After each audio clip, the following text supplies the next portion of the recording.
तो आज का हमारा टॉपिक है फैक्टर्स एंड मल्टीपल्स, यानी गुणनखंड तथा गुणज। तो पहले हम पढ़ेंगे फैक्टर्स, गुणनखंड।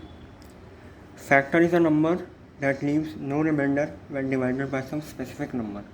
मतलब हम कोई भी संख्या को दूसरी संख्या से जब विभाजित करेंगे और उसमें कोई भी शेषफल नहीं बचेगा, यानी कोई भी रिमाइंडर नहीं बचेगा, तो जो दूसरी वाली संख्या है वो पहली वाली संख्या की गुणनखंड कहलाती है। जैसे एग्जाम्पल देखेंगे हम, 6 के फैक्टर्स है 1, 2, 3 एंड 6। मतलब 6 को इन चारों नंबर से डिवाइड करेंगे या विभाजित करेंगे तो कोई भी शेषफल नहीं बचेगा, मतलब रिमाइंडर शून्य आएगा इसका।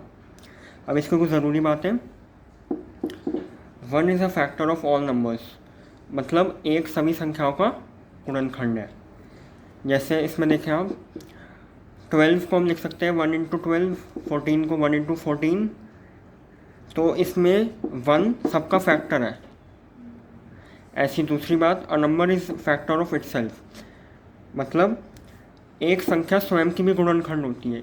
इसमें देख सकते हैं आप, 12 को हम 12 इंटू में 1, तो 12 भी आ रहा है, इसमें 1 भी आ रहा है, मतलब 12 भी फैक्टर है और 1 भी फैक्टर है। तो मतलब 1 और वो जो स्वयं नंबर है वो दोनों गुणनखंड होंगे।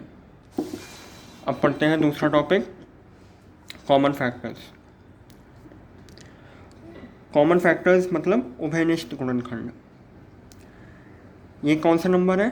दीज आर द नंबर्स जो which itself are the factors of 2 और मोर गिवन नंबर्स। मतलब ये वो संख्या को कहा जाता है जो दी गई 2 या 2 से अधिक संख्याओं में प्रत्येक का गुणनखंड हो। मतलब जैसे इसमें एग्जांपल में देखें, ये 2 नंबर दे रखे हैं 9 और 15। 9 को कैसे लिखेंगे? 3 गुणा 3। 15 को 3 गुणा 5। तो इसमें 3 जो है वो दोनों में समान है, मतलब 3 क्या है? हमारी उभयनिष्ठ गुणनखंड है। किसकी? 9 और 15 की। जो दोनों या जितने भी हमें संख्या दे रखी हैं उसमें समान हो, उसको कहते हैं उभयनिष्ठ गुणनखंड। अब आते हैं हम प्राइम फैक्टर्स पे, यानी अभाज्य गुणनखंड। ये वो नंबर संख्या है, मतलब if the factors of a number are prime then those are called prime factors. मतलब किसी संख्या का गुणनखंड यदि अभाज्य हो, मतलब कोई भी संख्या है उसके जो गुणनखंड हम जब फैक्टर करेंगे यदि वो अभाज्य है, अभाज्य मतलब प्राइम, तो वो क्या हो जाएगी? अभाज्य गुणनखंड। जैसे 12, 2 गुणा 2 गुणा 3 18, 2 गुणा 3 गुणा 3। तो इसमें 2 और 3 अभाज्य है, मतलब 12 और 18 प्राइम फैक्टर है, अभाज्य गुणनखंड है। अब next topic, multiples. Multiple is a number we get by multiplying a given number by another. मतलब किसी संख्या के गुणज उस संख्या को किसी अन्य संख्या से गुणन करने पर प्राप्त होते हैं। जैसे मतलब कोई भी संख्या ले लें तो उसको जब हम किसी और संख्या से गुणा करेंगे तो जो संख्या आएगी वो आएगी मल्टीपल्स, यानी गुणज। जैसे 5 एकम 5, 5 दूनी 10, 5 तिया 15, ऐसे आदि आदि। ठीक है। अब मल्टीपल्स की कुछ ज़रूरी बातें गुणज की। किसी संख्या का गुणज मतलब उसके बराबर या उससे बड़ा होता है, यानी गुणज जो है, जैसे इसमें देखें 2 का गुणज 2, 2 दूनी 4, 2 तिया 6। मतलब 2, 4, 6 ये हमेशा 2 से बड़ा है या 2 के बराबर है, छोटा नहीं होगा कभी 2 से, जो 2 का गुणज है। और multiple of a number is always divisible by that given number.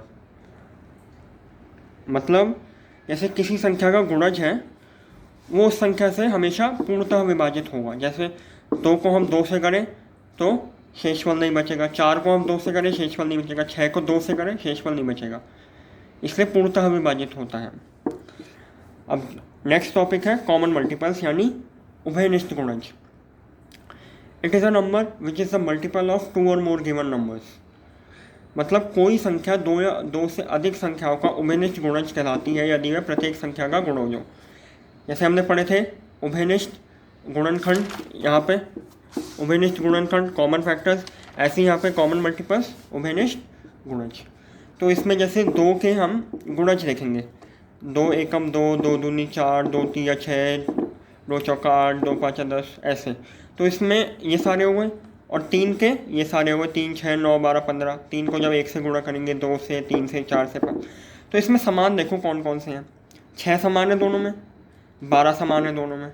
ऐसे आगे बढ़ते रहेंगे और समान आते रहेंगे, तो इसलिए 6 और 12 2 और 3 के उभयनिष्ठ गुणज है। ठीक है, अब आइए इसके हम कुछ सवाल देखते हैं। पहला सवाल है which of the following is factor of 30, मतलब निम्न में से कौन सा 30 का गुणनखंड है। अब देखिए 30 का गुणनखंड होने के लिए उस संख्या को उससे पूर्णतः विभाजित होना चाहिए, मतलब कोई भी शेषफल नहीं बचना चाहिए। जैसे हम 8 को करेंगे 30 से, तो 8 3 24, 6 बच रहा है, मतलब ये नहीं है। ठीक है, ऐसे ही 4 को करेंगे 30 से, 2 बच रहा है, शेषफल 0 नहीं आ रहा है, तो इसलिए ये भी इसका मल्टीपल गुणनखंड नहीं है, फैक्टर। 3 से करेंगे तो 3 गुणा 10 30, मतलब शेषफल 0, इसलिए 3 इसका गुणनखंड हो गया 30 का। ठीक है, अब दूसरा सवाल which of the following is common factor of 30 30 and 10, मतलब 30 और 10 का उभयनिष्ठ गुणनखंड। अब उभयनिष्ठ के लिए क्या होना चाहिए, ऐसा एक संख्या जो दोनों संख्याओं को पूर्णतः विभाजित करें।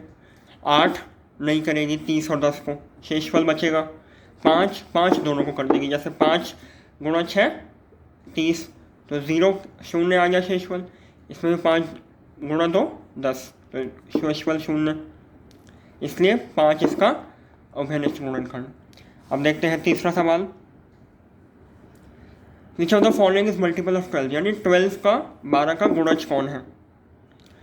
अब मैंने आपको एक बात बताई थी गुणज में कि किसी भी संख्या का गुणज उसके बराबर होगा या उससे बड़ा होगा, तो इसमें 8 और 0 तो 12 से छोटे हैं, तो ये दोनों तो हो ही नहीं सकते। ठीक है, हमेशा बड़ा होगा या बराबर होगा जो गुणज होगा। तो 12 का पहाड़ा पढ़ो, 12 गुणा 1 12, 12 गुणा 2 24, बीच में 20 तो आ ही नहीं रहा, तो 20 इसका आंसर नहीं होगा, इसका उत्तर क्या होगा 24, क्योंकि 24 इसके पहाड़े में है, तो इसका क्या होगा गुणज।